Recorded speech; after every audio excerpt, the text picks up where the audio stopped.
Hey guys and girls. It's the weight loss guru here again to talk about sugar turning to fat. The process of carbohydrate being converted into fat is called de novo lipogenesis.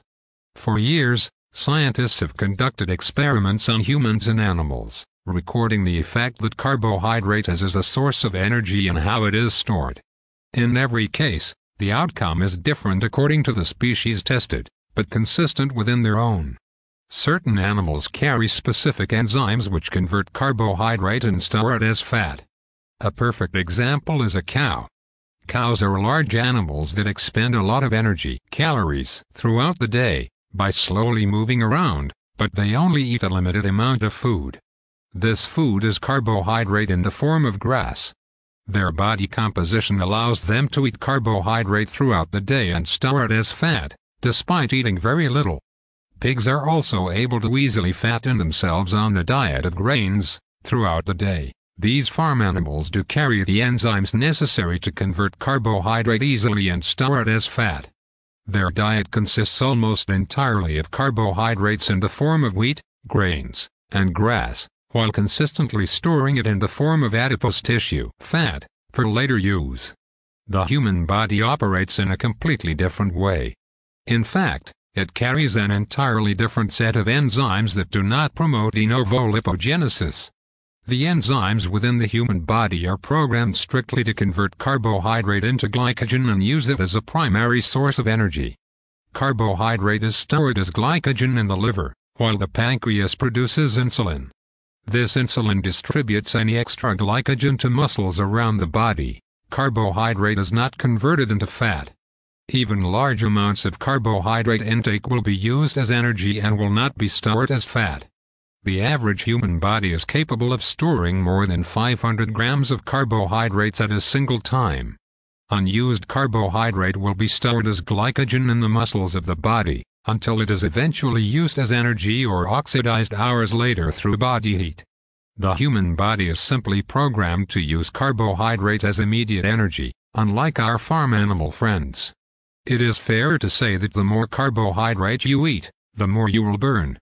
There has been countless scientific studies that have proved this beyond doubt. A case experiment consisting of a human drinking 5 liters of Coca-Cola in one sitting had resulted in no fat storage. As you can imagine, this is an overdose of pure sugar in the form of soda, yet it resulted in zero fat gain.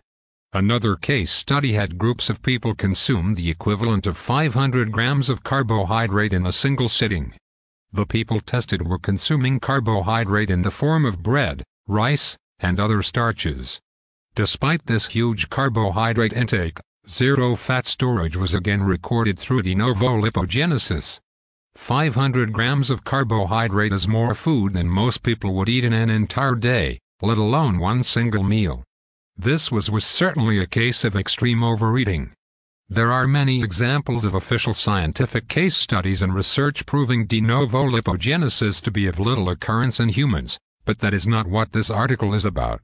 This specific web page is about getting you on the right track towards removing body fat as soon as possible. Nobody with the intent to lose weight is concerned with eating ridiculous amounts of carbohydrate, but understanding the process of de novo lipogenesis in humans is essential to reaching your fat loss goal. The sooner you realize that sugars, starches, and all forms of carbohydrate have very little chance of turning into fat within your body, the sooner you will reach your fat loss goal.